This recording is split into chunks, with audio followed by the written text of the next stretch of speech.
윤석열 대통령이 북한이 또 도발을 감행한다면 9.19 군사합의 효력 정지 검토하겠다라고 밝혔습니다. 윤 대통령의 이 같은 발언은 9.19 남북 군사합의가 체결된 2018년 9월 이후 4년 4개월 만에 사실상 파기 수순이라는 관측도 나오고 있습니다. 영상 먼저 보겠습니다. 남조선 괴뢰들이 의심할 바 없는 우리의 명백한 적으로 다가선 현 상황은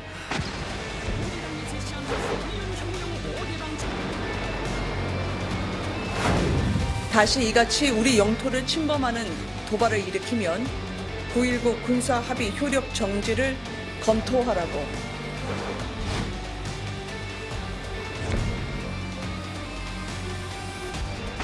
두려워하거나 주저해서는 절대 안 됩니다. 우리가 평화를 얻기 위해서는 압도적으로 우월한 전쟁 준비를 해야 됩니다.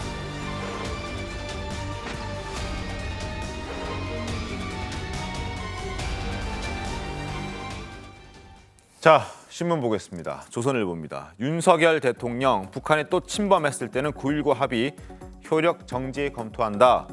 소제목으로 군사 합의, 사실상 폐기 수순이라는 것도 여기에 딱 적혀 있습니다.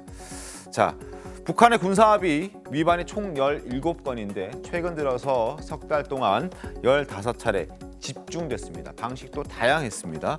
그래서 이런 얘기들 나옵니다. 2018년 9월 남북 정상회담 때 군사 합의를 맺고도 탄도미사일, 방사포 사격, 10여 차례 합의를 깨는 도발을 이어오다가 최근에는 무인기까지 그리고 영공까지 침범하나 윤석열 대통령이 한국군만 군사 합의를 지키는 게 무슨 의미가 있냐 이렇게 판단했다는 해석도 나오고 남북 군사 합의가 4년 4개월 만에 사실상 폐기 수순에 들어갔다는 관측이 나오고 있습니다. 김진희 변호사님 어떻게 보셨습니까? 이거 해야 됩니까? 어떻게 해야 됩니까? 네, 굉장히 합리적인 대응이라고 보여집니다. 그 국제정치학계에서 이제 연구를 한 게 있는데요. 네. 그 상대방이 어떤 행위를 했을 때 이 상대방을 어떻게 하면 가장 잘 통제할 수 있나 이거에 대해서 이제 연구를 한 바가 있는데 최종적으로 결론이 나온 건 상대방이 한 만큼 갚아주는 것, 결국 이제 tit for tat이라고 하는데 그게 가장 상대방을 통제하는 데 효율적이었다 이렇게 결론이 났습니다. 뭐 이게 네. 너무나 당연하다고 느껴지는데, 그러니까 상대방이 어떤 약속을 잘 지키면 우리도 잘 지키고 상대방이 어기면 우리도 어기는,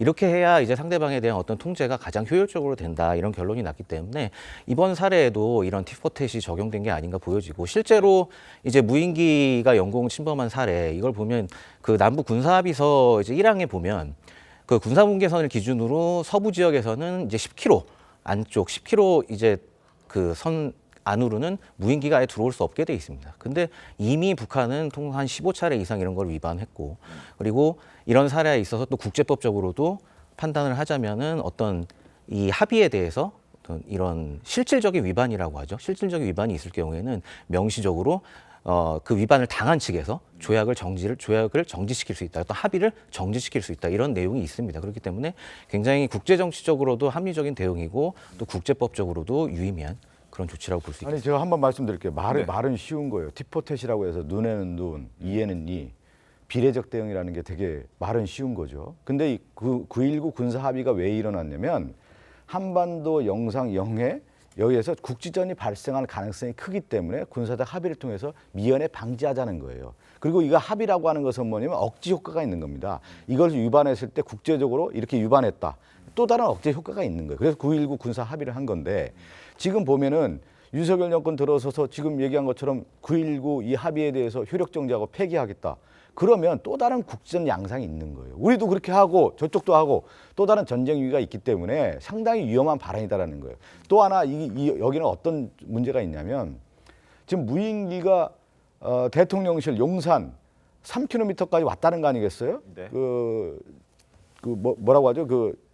영상까지 네. 왔다는 거 아니겠습니까? 그런데 이게 왜 윤석열 정권은 우리가 가장 중요한 군사 안보를 중요한 보수 정권 아닙니까? 이게 뚫린 거 아니겠어요? 이 부분에 대해서 인정하고 어떻게 할 것인지에 대한 조치가 아니라 실질적으로 이 문제가 북한에서 일어났다라고 하는 부분에 대해서만 지금 얘기를 한단 말이죠. 그러니까 왜 평화라고 하는 것은 피스키핑이 있는 거예요. 군사 안보적인 측면에서 우리가 사전적 예방 조치가 필요한 건데 이게 다 뚫린 거 아니겠습니까? 이 책임에 대한 부분이 있는 거고 저는 그래서 지금 너무 강경 발언이 나오는 이유 중에 하나가 뭐냐면 이 무인기에 의한 방공망이 뚫린 거에 대한 부분을 오히려 덮기 위해서 이렇게 너무나 강경한 발언으로 좀 가고 있는 거 아니냐는 생각이 좀 들어요.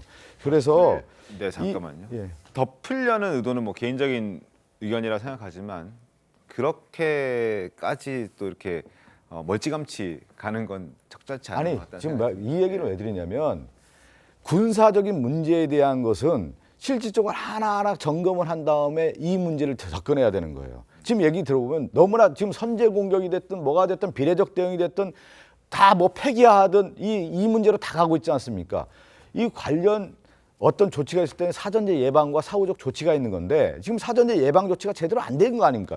이 부분에 대한 것들은 어떻게 할 건가에 대한 부분이 나와야 되는 거지. 만약에 저런 쪽이 왔을 경우 우리가 공격적인 대응을 통해서라도 비례적 대응을 하겠다. 이것만 나온다는 말이에요. 그러면 한반도 내에서 국지적 전쟁 가능성을 오히려 더 높이는 쪽에서의 발언만 나온다는 거예요. 제 얘기는. 알겠습니다. 그런 차원에서 얘기를 드리는 겁니다. 네. 저는 윤석열 대통령이 우발적으로 갑자기 느닷없이 효력정지 이야기하지 않았다. 9.19 군사합의에 대해서는 이미 일관되게 이 실효적으로 이것이 가치가 있느냐라고 되묻고 거기에 대한 어떤 조치를 취하겠다라고 이야기를 계속 해왔고요. 그리고 여기에 대한 사실 이번 건만이 아니라 과거에도 남북 뭐 그 건물 붕괴됐을 때도 마찬가지고 여러 가지 그 문제들은 있었잖아요. 예. 그 문제를 말씀드립니다. 우리가 지금 효력 정지를 하겠다가 아니라 침범했을 때 정지하는 것을 지금 검토해라라는 것인데 이미 북한은 2020년 6월 17일에 9.19 군사합의 파기를 선언했습니다. 공식적으로. 네. 개성공단 금강산 지역에 장사정포 포함해 군부대 배치하고 휴전선 인근에 군사훈련 재개하고 철저한 휴전선 GP 재설치하고 대남 삐라살포 군사조치 선언하고 그 이후에 6월 18일 날 경계병 투입하고 6월 20일 연평도 해안포문 개방하고 드디어 9월 20일에 서해공무원 피살까지 일지 제가 많이 생략한 거예요. 네. 이것이 이렇게 선언하고 자신들이 행한 겁니다. 그러니까 껍데기밖에 안 남은 9.19 군사 합의를 실효성도 없는 것을 우리가 계속 지킨다고 해서 국지전이 일어나지 않을까요? 그건 아니죠. 그러니까 실질적으로 이것을 어떻게 우리가 국지전이 일어나지 않게끔 실질적인 행위를 할 것이냐에 대한 고민을 해야지 껍데기뿐인 군사합의를 우리만 갖고 있다고 해서 절대 국지전 도발이 계속 억제되느냐에 대한 물음을 하고 있는 겁니다. 알겠습니다. 그리고 앞서 오프닝에 제가 소개해드렸던 용산이 뚫렸다라는 그 기사에 대해서 국방부의 입장이 추가적으로 나왔습니다. 신문을 보면서 그 내용을 함께 정리를 해드리도록 하겠습니다. 화면 좀 바꿔주시기 바라겠습니다. 자, 보도된 내용은 이거였습니다. 나사 빠진 군 순회, 용산 뚫렸다, 실토했다, 뒤늦게 얘기했다 이런 입장이었는데 국방부에서 나온 얘기는 용산이 뚫린 것은 아니다. 용산 인근이었다. 3km 옆에. 그렇다면 용산구가 아닌 다른 지역, 중구 뭐 이런 지역이라고 얘기를 하는 거고요. 그래서 뭐 비행 금지 구역 700m까지 들어왔다. 뭐 이런 얘기들이 있긴 했는데 이 부분은 합참의 입장이 조금 전에 나오긴 했는데 그 부분 제가 말씀드렸고 용산이 뚫린 건 아니다. 대통령실이 뚫린 건 아니다라는 입장이고 그러나 또 따져봐야 될 부분들이 조금 더 있기 때문에 아마 오늘 브리핑이 예정되어 있습니다. 이것과 관련해서 좀 더 자세한 브리핑 내용이 앞으로 있을 예정인데 그 부분을 좀 저희도 확인을 해보고 좀 더 명확해지면 그때 가서 다시 한번 말씀을 드리도록 하겠습니다. 그리고 북한과 관련된 어떤 또 여러 가지 얘기들이 참 많이 있습니다. 북한과 관련해서 또 뭐 피살됐다라든지 아니면은 뭐 자천됐다라든지 이런 얘기들도 상당히 많은데 그 부분에 대해서도 잠깐 얘기를 좀 나눠보겠습니다. 이용호라는 분이 사살됐다는 얘기가 나왔습니다. 지금 보시는 것처럼 이용호 북한 외무상이 최근에 지난해 여름부터 가을 무렵쯤에 사살된 것으로 전해지고 있다. 일본의 마이니치 신문, 요미우리 신문이 이렇게 보도를 하고 있고 이 보도 외에도 다양한 보도들이 나오고 있는데 어떻게 좀 보셨습니까? 북한은 이제 뭐 미국과의 어떤 협상을 통한 이 핵 관련한 이슈 해결 이런 것에 대해서는 이제 손을 떼겠다는 표시를 봐야 되겠죠. 네. 트럼프 행정부 때 미국과 뭔가 거래를 함으로써 이득을 챙기자 생각했었는데 결국 실패하지 않았습니까? 그 총 책임자, 실무 책임자로 볼 수 있는 사람이 이용호 전 북한 외무상인데 뭐 처형했다고 보도가 됐으니까 일단 어느 정도 저분에게 위해가 가해졌다 이렇게 생각해야 될 텐데 강력한 의사 표시겠죠. 이제는 협상 그런 거 없다.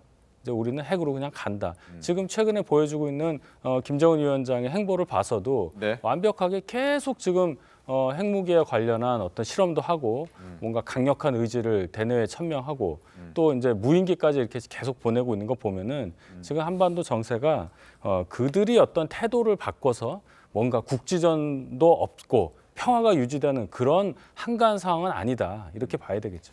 알겠습니다. 북한 군부 서열 1위로 불리고 있는 박정천 부위원장도 돌연 해임됐다. 무인기 때문에 그런 얘기들도 있고 리용호 전 외무상 대미 외교의 핵심 인물로 불리는 인물입니다. 그런데 처형됐다라는 소식이 들리는 거 봐서는 북한의 분위기도 심상치 않다라는 걸 저희가 느낄 수 있습니다.